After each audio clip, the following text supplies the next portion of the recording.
Ipinagmamalaki ko bilang isang Pilipino, dala ko ang ating kasaysayan, ang pagpapahalaga at mapagmalasakit na diwa saan man mapunta sa mundo. So, sa kasaysayan ng Pilipino, ibinabahagi ang ating Independence Day bilang Pilipino.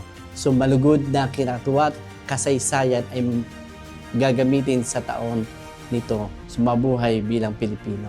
Ang kalayaan ng Pilipinas higit pa sa kawalan ng pananakop ng dayuhan.